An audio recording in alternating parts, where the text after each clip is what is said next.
விஸ்வாசுவருடைய 12 ராசிக்கும் உரிய பலன்கள் 2025-26 குரோதி வருட இறுதியிலே 28/3/2028 சனியானது கும்பத்திலிருந்து மீனத்துக்கு பயிற்சி ஆகிறது. குரு ரிஷபத்திலிருந்து மிதுனத்துக்கு 31/4/14/5/25 என்று பயிற்சி ஆகிறது. மீண்டும் மிதுனத்திலிருந்து கடகத்திற்கு ஐப்பசி மாதம் 18/10/2025 கடகத்திற்கு பயிற்சி ஆகிறது. மீண்டும் கடகத்திற்கு வக்ரகதியிலே கார்த்திகை மாதம் 5/12/2025 அன்று வக்ரகதியிலே பயிற்சி ஆகிறது. ராகு கேதுக்கள் மீனம் சிம்மம்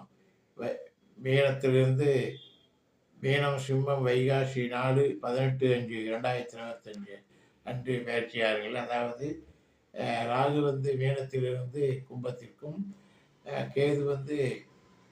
கேது ஆனது கன்னியிலிருந்து ரிஷபத்திற்கும் பயிற்சி ஆகிறது.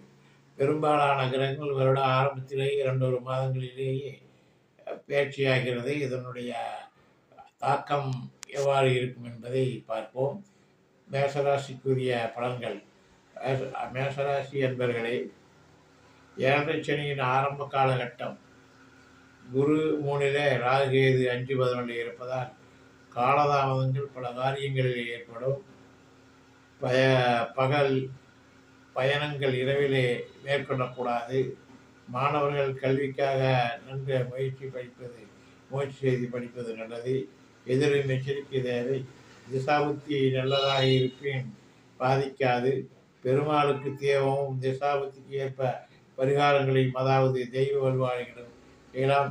இந்த முறையிலே செய்தால் தொழில்துறை மற்றும் உத்தியோகத்தில் இருப்பவர்களுக்கு எதுவித இடையூறும் இல்லாமலே காத்துக்கொள்ளலாம் என்பதை தெரிவித்துக் கொள்கிறேன். ரிஷபராசி அன்பர்களே, வாழ்க்கையிலே உங்களுக்கு இதுதான் பொற்காலம். உயர்நிலைக்கு கிரகங்கள் இட்டு செல்லும். பிரச்சனைகள் பல முடிவுக்கு வரும். திருமணம் காலதாமதமாக ஏற்பட்டுள்ளவர்களுக்கு கூட திருமண ஏற்பாடு நடைபெறும். மாணவர்களிலே கல்வியிலே மேம்படுவர். தொழில்துறை, உத்தியோகத்துறையிலே அனைத்திலும் வெற்றி கிட்டும். குரு பகவான், சுக்கிர பகவானுக்குரிய வழிபாடு சிறப்பு தரும். வெகு நாட்கள் தாமதமாகி கொண்டிருந்த திருமணங்கள் நடைபெறும்.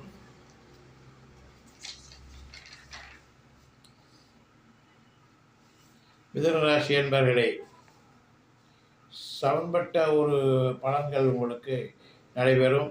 முயற்சியால் கல்வி சிறக்கும். மாணவர்கள் இதை கவனத்தில் கொண்டு முயற்சி செய்து படிக்க வேண்டும். உத்தியோக உயர்வு, இடமாற்றம் ஏற்படும். தொழில்துறையில் உழைப்பால் உயர்வார்கள். திருமண முயற்சிகள் கைகூடும். குரு பகவான், சனி பகவான் வழிபாடுகள் சிறக்கும். சனி பகவானுக்கு பெருமாள் வழிபாடு செய்வது நல்லது. கடகராசி என்பர்களே, 8 ராகு 2 கேது மற்ற கிரகங்கள் சஞ்சாரத்திலும் சரியாக இல்லாததால் எதிலும் எச்சரிக்கை தேவை.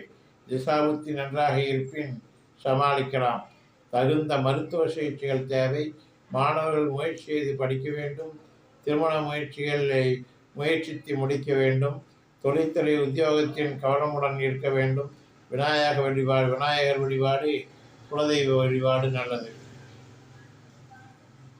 சிம்மராசி என்பர்களே, கேது ராகு 1-7 இருப்பதால் உடல்நலத்தை நன்கு கவனிக்க வேண்டும்.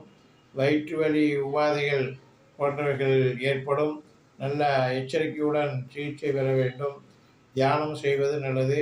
தொழில்துறை ஏற்றம் இருக்கும். மாணவர்கள் 11 குரு இருப்பதால் கல்வி சிறக்கும். நல்ல மதிப்பெண்கள் பெற முடியும். தொழில்துறையிலும் உத்தியோகத்திலும் இருப்பவர்களுக்கு உயிர்கள் உண்டு. சிவ வழிபாடு நல்லது. கன்னிராசி என்பர்களே, உடல்நலம் சிறக்கும். சிகிச்சைகள் பலனளிக்கும். எதிரிகள் விலகி ஓடுவார்கள். சூரியனை கண்ட பனிவோல் விலகுவது போல எதிரிகள் விலகி ஓடுவார்கள். மனத்தில் ஒளியின் உண்டாகும். எதிரிகளில் விலகுவர். சனியின் சஞ்சாரம் மோசம் செய்யாது.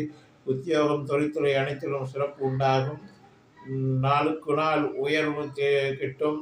திருமணமாகாதவர்களுக்கு திருமணம் உடனே கைகூடும். மாணவர்களுக்கு கல்வியிலே நல்லா சிறந்து விளங்குவார்கள். தொழில்துறை மற்றும் உத்தியோகத்துறையில் நல்ல முன்னேற்றம் பெறுவார்கள் என்பதை தெரிவித்துக் கொள்கிறேன்.